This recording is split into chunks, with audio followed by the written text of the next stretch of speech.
नमस्कार दोस्तों, स्वागत है आप सभी का हमारे चैनल दिस इंग्लिश मैम पर। दोस्तों, आज शिक्षा विभाग की इस समय सबसे बड़ी अपडेट जो सामने आई है, जिसमें बिहार राज्य के सरकारी स्कूल के जो शिक्षक हैं, आपसी वरीयता को लेकर शिक्षकों के द्वारा किए जाने वाले प्रश्न को और उनके उत्तर विभाग की तरफ से, शिक्षा विभाग की तरफ से जारी किया गया है, जिससे सभी शिक्षक स्वयं जान सकेंगे कि कौन शिक्षक वरीय होगा, मतलब सीनियर होगा, और कौन शिक्षक जूनियर होगा,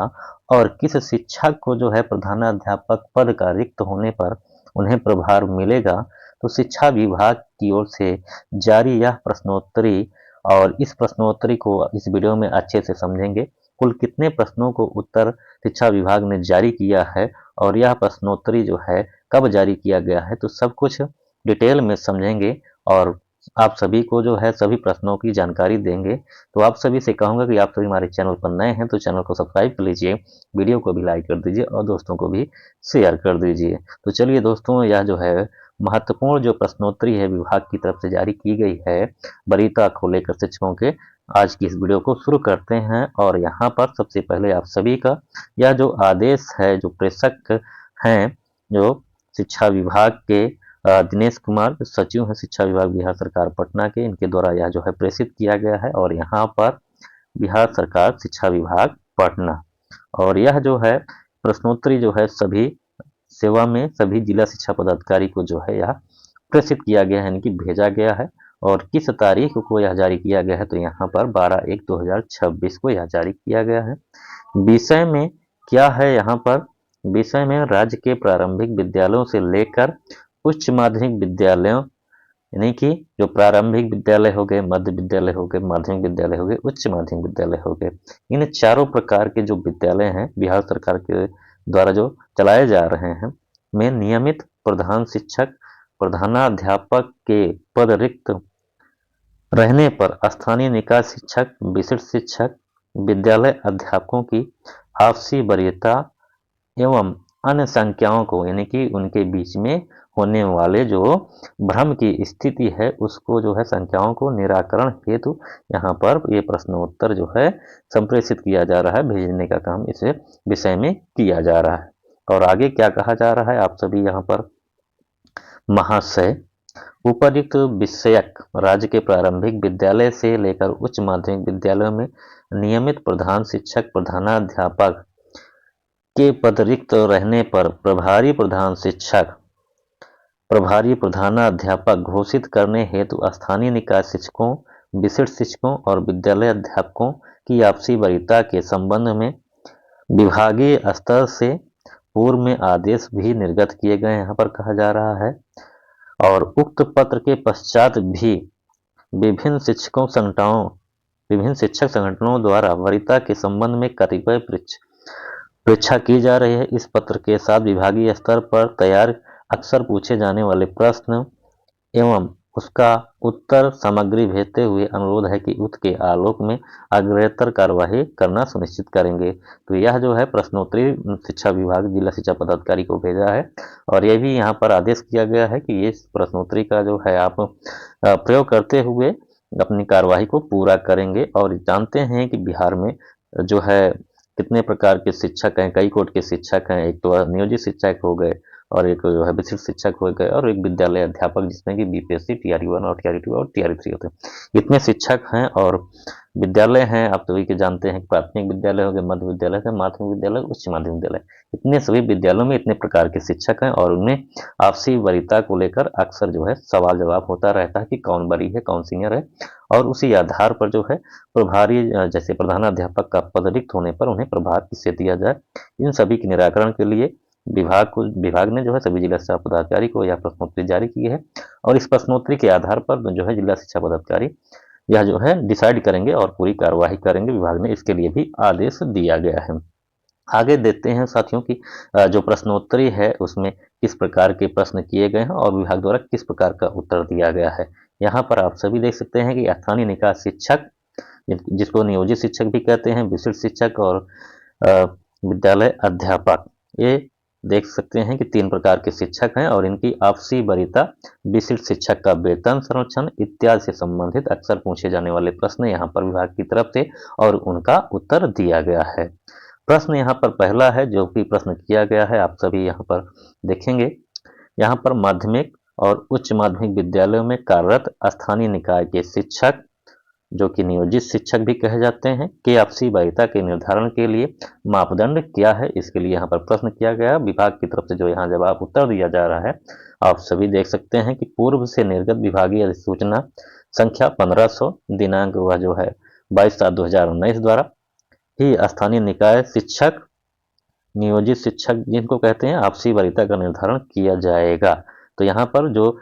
विशिष्ट शिक्षक आपस में ही उनका जो है विशिष्ट में विशिष्ट कौन मतलब कौन वरीय है, उनके लिए यहाँ पर जो उत्तर दिया गया है कि जो है पूर्व से निर्गत जो विभागीय अधिसूचना है 1500 दिनांक 22/7/2019 को यह निर्गत किया गया है, उसी के अनुसार जो है उनके वरीयता का निर्धारण जो विशिष्ट शिक्षक है आपसी वरीयता उनका किया जाएगा। दूसरा प्रश्न यहाँ पर किया गया है कि विशिष्ट शिक्षक की आपसी वरीयता निर्धारण के लिए मापदंड क्या हैं। तो विशिष्ट शिक्षक के आपसी वरीयता के लिए यहाँ पर जो विशिष्ट में आपस में है उन्हें क्या मापदंड है, तो यहाँ पर जवाब दिया गया है विभाग की तरफ से। बिहार विद्यालय विशिष्ट शिक्षक नियमावली 2023 के नियम 7 में विशिष्ट शिक्षकों की आपसी वरीयता निर्धारित करने का मापदंड प्रावधानित है और इसी के अनुरूप इनके आपसी वरीयता का निर्धारण किया जाएगा। तीसरा प्रश्न है, आप सभी यहाँ पर देख सकते हैं, विद्यालय अध्यापक की आपसी वरीयता निर्धारण के लिए मापदंड क्या है, यानी कि जो विद्यालय अध्यापक हैं जो बीपीएससी टीआर 1 और टीआर 2 इनके मापदंड क्या है, प्रश्न किया गया है। उनको कौन सीनियर है कौन जूनियर है उसमें कैसे होंगे, तो यहाँ पर भी प्रश्न उत्तर दिया गया है बिहार राज्य विद्यालय अध्यापक, और यहाँ पर नियमावली 2023 के नियम 12 में यह जो है इनकी वरीयता का निर्धारित करने का मापदंड प्रावधान किया गया है, इसी के अनुरूप इनके आपसी वरीयता का निर्धारण किया जाना है। प्रश्न 3 में ये जवाब है। चौथे नंबर में जो प्रश्न किया गया है यहाँ पर, क्या बिहार लोक सेवा आयोग की अनुशंसा से नियुक्त विद्यालय अध्यापक की आपसी वरीयता बिहार लोक सेवा आयोग द्वारा प्रकाशित परीक्षा फल में वरीयता क्रमांक के अनुरूप होगा कि नहीं होगा। तो यहाँ पर जो बता दूं साथियों कि जो बीपीएससी टीचर हैं उनके परीक्षा फल जो मेरिट है उसके आधार पर क्या उनकी वरीयता निर्धारित की जाएगी, प्रश्न किया जा रहा है यहाँ पर, और विभाग ने उत्तर दिया है कि हाँ मेरिट के आधार पर भी किया जाएगा वरीयता का निर्धारण। पांचवा प्रश्न है, प्राथमिक विद्यालय में विधिवत रूप से नियुक्त एवं पदस्थापित प्रधान शिक्षक के रहने की स्थिति में कोई अन्य वरिष्ठ शिक्षक को विद्यालय का प्रभारी प्रधान शिक्षक बनाया जा सकता है, तो उत्तर है कि नहीं, यानी कि कोई प्रधान वहां पर प्रधानाध्यापक पहले से नियुक्त है पदस्थापित है तो वहां पर कोई प्रभारी नहीं बनाया जाएगा। प्रश्न 6 में यह कहा गया है कि प्रश्न जो किया गया है, उत्क्रमित और उच्च माध्यमिक विद्यालय में 9 स्थापित उच्च माध्यमिक विद्यालय में विधिवत रूप से नियुक्त एवं पदस्थापित प्रधानाध्यापक के रहने की स्थिति में कोई अन्य वरिष्ठ शिक्षक को विद्यालय का प्रभारी प्रधानाध्यापक बनाया जा सकता है कि नहीं, प्रश्न किया गया है। तो यहाँ विभाग की तरफ से उत्तर दिया गया कि नहीं बनाया जाएगा अगर कोई वहां पर है तो प्रधानाध्यापक। 7वां प्रश्न यहाँ पर किया गया है कि उच्च माध्यमिक विद्यालय में प्रधानाध्यापक का पद रिक्त रहने की स्थिति में प्रभारी प्रधानाध्यापक घोषित करने की प्रक्रिया के दौरान उच्च माध्यमिक विद्यालय में प्रधानाध्यापक का पद रिक्त रहने की स्थिति में, नहीं प्रधानाध्यापक अगर उच्च माध्यमिक विद्यालय प्रधानाध्यापक नहीं है तो उस स्थिति में यहाँ पर प्रश्न किया गया है कि प्रभारी प्रधानाध्यापक घोषित करने की प्रक्रिया के दौरान विद्यालय अध्यापक जो पूर्व में उसी वर्ग के स्थानीय निकाय प्रशिक्षित शिक्षक थे, कालावधि की गणना में स्थानीय निकाय प्रशिक्षित शिक्षक की कालावधि की गणना की जा सकती है, तो यहाँ पर उत्तर दिया गया है हाँ, यानी कि जो विशिष्ट शिक्षक हैं उनकी कालावधि की जो है उनकी गणना की जाएगी वरीयता को लेकर, यानी कि प्रधानाध्यापक जो है उनको प्रभार देने के लिए। आगे यहाँ प्रश्न किया गया है कि उच्च माध्यमिक विद्यालय में प्रधानाध्यापक का पद रिक्त रहने की स्थिति में प्रभारी प्रधानाध्यापक की घोषित करने की प्रक्रिया के दौरान जब प्रधानाध्यापक का पद घोषित किया जाएगा उस दौरान क्या जो है प्रश्न किया गया है कि दौरान विशिष्ट शिक्षक जो है वहां पर जो कि पूर्व में उसी वर्ग के स्थानीय निकाय के प्रशिक्षित शिक्षक थे, यानी कि उसी क्लास के शिक्षक हैं, कालावधि की गणना में स्थानीय निकाय शिक्षक प्रशिक्षित शिक्षक की कालावधि की गणना की जा सकती है, तो यहाँ पर उत्तर दिया गया हाँ किया जाएगा कालावधि की गणना। प्रश्नों में यहाँ पर जो प्रश्न किया गया है आप सभी यहाँ पर देखेंगे, उच्च माध्यमिक विद्यालय में प्रधानाध्यापक का पद रिक्त रहने की स्थिति में प्रभारी प्रधानाध्यापक घोषित करने की प्रक्रिया के दौरान विद्यालय अध्यापक जो पूर्व में उसी वर्ग के स्थानीय निकाय प्रशिक्षित शिक्षक एवं विशिष्ट शिक्षक के पद पर कार्यरत थे कि कालवर्ष की गणना स्थानीय निकाय प्रशिक्षित शिक्षक एवं विशिष्ट शिक्षक की कालवर्ष की गणना की जा सकती है। तो यहाँ पर भी है कालवर्ष की गणना की जाएगी, जो कि पूर्व में नियोजित या विशिष्ट शिक्षक हैं और बन गए हैं विद्यालय अध्यापक, उनकी भी गणना सब की जाएगी। 10वां जो प्रश्न किया गया है यहाँ पर आप सभी देख सकते हैं कि उच्च माध्यमिक विद्यालय में प्रधानाध्यापक का पद रिक्त रहने की स्थिति में प्रभारी प्रधानाध्यापक घोषित करने की प्रक्रिया के दौरान विद्यालय अध्यापक जो 11-12 में जो पूर्व में किसी अन्य वर्ग यानी कि जो पूर्व में किसी अन्य वर्ग 6 to 8 के स्थानीय निकाय के शिक्षक प्रशिक्षित और विशिष्ट शिक्षक अथवा दोनों पद पर कार्यरत थे कि कालवर्ष की गणना स्थानीय निकाय प्रशिक्षित शिक्षक और विशिष्ट शिक्षक के कालवर्ष की गणना की जा सकती है। तो यहाँ पर उच्च माध्यमिक विद्यालय में ऐसा नहीं किया जाएगा और इसलिए उत्तर यहाँ पर दिया गया है नहीं। अगर 6 to 8 के पहले शिक्षक के नियोजित या जो है किसी प्रकार के शिक्षक और विद्यालय अध्यापक बन गए 11-12 के नहीं किया जाएगा, किया जाएगा पर गणना नहीं की जाएगी, गणना के आधार पर नहीं की जाएगी सीनियरिटी यूनिट। प्रश्न 11 में यहाँ पर क्या कहा गया है आप सभी देख सकते हैं। जो प्रश्न किया गया है विद्यालय पर प्राथमिक विद्यालय में प्रधान शिक्षक अथवा मध्य विद्यालय में प्रधान अध्यापक का पद रिक्त रहने की स्थिति में स्थानीय निकाय के प्रशिक्षित शिक्षक विशिष्ट शिक्षक अथवा विद्यालय अध्यापक से 5 द्वारा पंचायत शिक्षा मित्र के रूप में की गई सेवा की गणना कालवर्ष के निर्धारण में की जा सकती है। तो नहीं, जो शिक्षा मित्र अगर वो जो है प्रशिक्षित स्नातक शिक्षक हैं, विशिष्ट शिक्षक हैं, विद्यालय अध्यापक हैं, से 5 की अगर तो वो जो है शिक्षा मित्र वाली जो है सेवा उनकी गणना नहीं की जाएगी। यहाँ पर उत्तर दिया गया है। प्रश्न 12 में जो यहाँ पर प्रश्न किया गया है मध्य विद्यालय एवं माध्यमिक विद्यालय उच्च माध्यमिक विद्यालय में प्रधानाध्यापक का पद रिक्त रहने की स्थिति में क्या बीएड योग्यताधारी शिक्षक विद्यालय अध्यापक ही प्रभारी प्रधानाध्यापक घोषित किए जा सकते हैं। तो उत्तर दिया गया है हाँ, पर यहाँ पर आगे भी शर्त है। वस्तुतः मध्य विद्यालय में प्रधानाध्यापक और उच्च माध्यमिक विद्यालय में प्रधानाध्यापक पर प्रोन्नत नियुक्ति के लिए बीएड अर्हता अनिवार्य है। अतः प्रभारी प्रधानाध्यापक घोषित करने हेतु वैसे शिक्षक विद्यालय अध्यापक पर ही विचार किया जा सकता है जिनकी नियुक्ति हेतु बीएड अर्हता आवश्यक थी। यहाँ पर उत्तर दिया गया है। 13 नंबर पर जो प्रश्न किया गया है आप सभी यहाँ देख सकते हैं कि प्राथमिक एवं मध्य विद्यालय में प्रधान शिक्षक प्रधानाध्यापक का पद रिक्त रहने की स्थिति में क्या प्रारंभिक शिक्षा शास्त्र में जो कि द्विवर्षीय डिप्लोमा या योग्यताधारी शिक्षक विद्यालय अध्यापक ही प्रभारी प्रधान शिक्षक प्रधानाध्यापक घोषित किया जा सकते हैं। तो उत्तर दिया गया है हाँ, और यहाँ पर आगे भी कुछ टर्म्स एंड कंडीशन जोड़ा गया है। वस्तुतः प्राथमिक एवं मध्य विद्यालय में प्रधान शिक्षक प्रधानाध्यापक के पद पर नियुक्ति प्रोन्नत के लिए प्रारंभिक शिक्षा शास्त्र में द्विवर्षीय डिप्लोमा की अर्हता अनिवार्य है। अतः प्रभारी प्रधान शिक्षक प्रधानाध्यापक घोषित करने हेतु वैसे शिक्षक विद्यालय अध्यापक पर ही विचार किया जा सकता है जिनकी नियुक्ति हेतु प्रारंभिक शिक्षा शास्त्र में द्विवर्षीय डिप्लोमा की अर्हता आवश्यक थी। साथियों 14 नंबर में यहाँ पर प्रश्न किया गया है आप सभी यहाँ पर देख सकते हैं कि जो मध्य विद्यालय है उसमें प्रधानाध्यापक का पद रिक्त रहने पर केवल बीएड अथवा प्रारंभिक शिक्षा शास्त्र में द्विवर्षीय डिप्लोमा योग्यताधारी शिक्षक विद्यालय अध्यापक को ही प्रभारी प्रधान शिक्षक प्रधानाध्यापक घोषित किया जा सकता है। तो यहाँ पर उत्तर दिया गया है हाँ, किया जा सकता है। 15 नंबर पर जो प्रश्न किया गया है यहाँ पर आप सभी देख सकते हैं क्या प्रश्न किया गया है। प्राथमिक विद्यालय में प्रधान शिक्षक का रिक्त रहने पर पद रिक्त रहने पर केवल प्रारंभिक शिक्षा शास्त्र में द्विवर्षीय डिप्लोमा योग्यताधारी शिक्षक या विद्यालय अध्यापक को प्रभारी प्रधान शिक्षक घोषित किया जा सकता है। तो यहाँ का प्राथमिक विद्यालय में किया जा सकता है। तो दिया गया है हाँ। 16 नंबर में जो प्रश्न किया गया है यहाँ पर देख सकते हैं कि उच्च माध्यमिक विद्यालय में यदि प्रमंडलीय संवर्ग के सहायक शिक्षक हैं, स्थानीय निकाय के शिक्षक, विशिष्ट शिक्षक एवं विद्यालय अध्यापक चारों कोड के शिक्षक अगर हैं वहां पर तो प्रधानाध्यापक का पद रिक्त हो तो बताइए कौन होगा। यहाँ पर प्रश्न किया गया है और उसका उत्तर यहाँ पर विभाग की तरफ से दिया गया है कि वर्णित स्थिति में प्रमंडलीय वर्ग का जो सहायक शिक्षक होगा जिनका अभी इस समय कोई अस्तित्व नहीं है, इनके संपर्क नर्सिंग है, वही बरी होगा। यानी कि प्रमंडलीय वर्ग का जो शिक्षक होगा वही बरी माना जाएगा जो कि अब इसमें अस्तित्व में नहीं है। प्रश्न नंबर 17 में क्या यहाँ पर सवाल किया गया है आप सभी पढ़ सकते हैं कि उच्च माध्यमिक विद्यालय में यदि विद्यालय अध्यापक ही पदस्थापित हो, उच्च माध्यमिक विद्यालय में यदि विद्यालय अध्यापक ही पदस्थापित हो और प्रधानाध्यापक का पद रिक्त हो तो बरी कौन होगा। यदि वहाँ पर विद्यालय अध्यापक ही केवल वहाँ पर है, बीपीएससी से कोई टीचर है तो यहाँ पर उत्तर दिया गया है, तब बरी कौन होगा। तब ऐसे में विद्यालय अध्यापक 11-12 वाला ही बरी होगा और उसमें से TRE 1, TRE 2 और TRE 3 में अगर आधार पर नियुक्त विद्यालय अध्यापक एक ही विद्यालय में पदस्थापित होंगे तो TRE 1 का जो विद्यालय अध्यापक है वही 11-12 का वही बरी होंगे, यहाँ पर कहा गया है। दोस्तों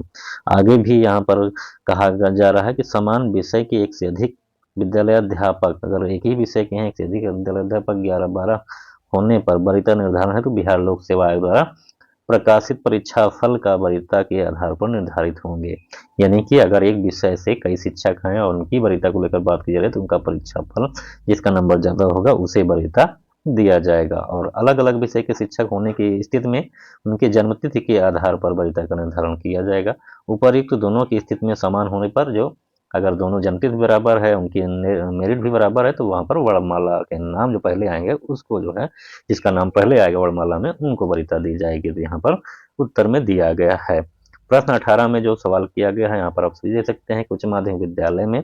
अध्यापकों 11-12 के जो अध्यापक हैं सेवा 4 वर्ष पूर्ण नहीं हुई तो क्या वहां पर प्रधानाध्यापक कैसे घोषित किया जाएगा। तो यहाँ प्रश्न किया गया है, उत्तर में दिया गया है कि जब आप पदस्थापित शिक्षक के अंतर्गत अंतर वरीयता के निर्धारित मानदंड के अनुरूप वरीयता का निर्धारण करते हुए वरीय शिक्षक को विद्यालय प्रभारी घोषित किया जाएगा। ऐसे ही यहाँ पर उत्तर दिया गया है। 19 नंबर में जो यहाँ पर प्रश्न किया गया है आप भी देख सकते हैं, विशिष्ट शिक्षक को वेतन संरचना का लाभ किस नियम के तहत दिया जा रहा है। तो यहाँ पर उत्तर दिया गया है कि बिहार विद्यालय विशिष्ट शिक्षक सेवा नियमावली नियम 8 के तहत विशिष्ट शिक्षकों को पूर्व वेतन संरक्षण देने का प्रावधान है। इस हेतु विभागीय ज्ञापक यहाँ पर संख्या दिनांक भी दिया गया है। इसके द्वारा मानक संचालन प्रक्रिया का निर्धारण भी किया गया है, यह भी यहाँ पर बताया गया है। प्रश्न 20 में जो जवाब सवाल किया गया है विशिष्ट शिक्षकों के वेतन संरचना का लाभ किस नियम के तहत दिया गया, वही प्रश्न है यहाँ पर सेम टू सेम। तो प्रश्न 21 में भी यहाँ पर जो प्रश्न किया गया है आप सभी देख सकते हैं कि स्थानीय निकाय के शिक्षक के रूप में 1 जनवरी 2025 को वेतन वृद्धि के साथ वेतन का लाभ देने वाले विशिष्ट शिक्षक जिनका योगदान तिथि 1 जनवरी 2025 ही हो विशिष्ट शिक्षक के रूप में अगली प्रथम वेतन वृद्धि का लाभ किस तारीख को दिया जाएगा। तो यहाँ पर उत्तर दिया गया है कि वर्णित स्थिति में वेतन वृद्धि दिनांक 1 जनवरी 2026 को दे होगा कहा गया रहा है। वस्तुतः वेतन संरचना का लाभ वार्षिक वेतन वृद्धि के लाभ के साथ स्वीकृत किया गया है। इसी प्रकार स्थानीय निकाय के शिक्षक के रूप में वार्षिक वेतन वृद्धि जिस तिथि को दे था विशिष्ट शिक्षक के रूप में उसी तिथि को वार्षिक वेतन वृद्धि दे होगा, यहाँ पर जवाब दिया गया है। प्रश्न 22 में जो प्रश्न किया गया है आप सभी यहाँ पर देख सकते हैं कि उच्च माध्यमिक विद्यालय में प्रधानाध्यापक का पद रिक्त रहने पर प्रमंडलीय समवर्ग के सहायक शिक्षक का पदस्थापन नहीं रहने की स्थिति में प्रधानाध्यापक घोषित करने हेतु न्यूनतम अर्हता क्या होगी। तो जवाब में यहाँ दिया गया है कि 9-10 के स्थानीय निकाय के प्रशिक्षित शिक्षक अथवा विशिष्ट शिक्षक विद्यालय अध्यापक के रूप में अगर 9-10 का शिक्षक है तो उसे 8 वर्ष की सेवा यानी कि न्यूनतम 8 वर्ष का अध्यापन कार्य का अनुभव होना चाहिए, तभी उसको जो है उच्च माध्यमिक विद्यालय में उसको प्रभार मिल जाएगा प्रधानाध्यापक का। और इसी प्रकार 11-12 का शिक्षक है तो उसे स्थानीय निकाय शिक्षक हो या प्रशिक्षित शिक्षक हो विशिष्ट शिक्षक हो मतलब विद्यालय अध्यापक हो तो उसे 4 वर्ष का जो है विद्यालय शिक्षा मतलब अनुभव शिक्षण कार्य का 4 वर्ष का होना अनिवार्य चाहिए, यहाँ पर जवाब में दिया गया है। प्रश्न 23 में जो सवाल किया गया है आप सभी यहाँ देख सकते हैं कि वर्ग 9 से 10 के स्थानीय निकाय के प्रशिक्षित शिक्षक जो विशिष्ट शिक्षक अथवा जो विद्यालय अध्यापक के रूप में चयनित होकर कार्यरत हैं कि अध्यापन कार्य अनुभव में स्थानीय निकाय के प्रशिक्षित शिक्षक का कार्यकाल जोड़ा जाएगा। तो यहाँ पर उत्तर दिया गया हाँ जोड़ा जाएगा। तो दोस्तों यह वीडियो काफी लंबा हो रहा है क्योंकि इसमें बहुत सारे प्रश्न हैं और सभी का जो है पढ़ना और उनको जवाब को समझाना थोड़ा सा समय लग रहा है। आप सभी वीडियो में बने रहेंगे। 24 नंबर में जो प्रश्न यहाँ पर किया गया है साथियों आप सभी स्वयं पढ़ सकते हैं। वर्ग 11-12 के स्थानीय निकाय के प्रशिक्षित शिक्षक जो विशिष्ट शिक्षक अथवा विद्यालय अध्यापक के रूप में चयनित होकर कार्यरत हैं कि अध्यापन कार्य में अनुभव स्थानीय निकाय के प्रशिक्षित शिक्षक का कार्यकाल जोड़ा जाएगा। तो उत्तर दिया गया हाँ जोड़ा जाएगा। प्रश्न 25 में जो यहाँ पर प्रश्न किया गया है कि मध्य विद्यालय अथवा उच्च माध्यमिक विद्यालय में प्रधानाध्यापक का पद रिक्त रहने पर प्रधानाध्यापक प्रभारी प्रधानाध्यापक घोषित होने की स्थिति में अलग से कोई उच्च स्तर का वेतन आदि भत्ता दे होगा। तो यहाँ पर कोई वेतन और भत्ता नहीं दिया जाएगा किसी भी प्रभारी प्रधानाध्यापक को, यहाँ पर उत्तर में कहा गया है विभाग के। 26वें नंबर के जो प्रश्न यहाँ पर सवाल किया गया है आप सभी यहाँ पर देख सकते हैं कि प्राथमिक विद्यालय में प्रधान शिक्षक का पद रिक्त रहने पर प्रभारी प्रधान शिक्षक को घोषित होने की स्थिति में अलग से कोई उच्च स्तर का वेतन आदि अन्य भत्ता दिया जाएगा। तो नहीं दिया जाएगा, यहाँ पर विभाग की तरफ से जवाब दिया गया है। तो साथियों इस तरह आप सभी ने देखा कि जो विभाग ने स्वयं शिक्षकों की वरीयता को लेकर और वेतन संरक्षण से संबंधित जो सवाल थे और बहुत सारे जो शिक्षक ने सवाल किया वरीयता को लेकर कौन किसे जो है प्रधानाध्यापक का पद मिलेगा प्रभारी का जब शिक्षण प्रधानाध्यापक का पद रिक्त होगा। तो उसके संबंध में विभाग की तरफ से सभी जब आप सभी ने देखा कि 26 प्रश्न थे, सभी 26वां प्रश्न के जवाब में आप सभी को हमने सभी को एक-एक करके सभी जवाबों को दिखाया और उत्तरों को दिखाया। तो साथियों, इस प्रकार की जो वीडियो है आप सभी को बड़ी मेहनत से आप सभी को हमने बनाया। तो आप सभी अगर वीडियो पसंद आया तो वीडियो को लाइक कर दीजिए और चैनल को भी सब्सक्राइब कर दीजिए दोस्तों।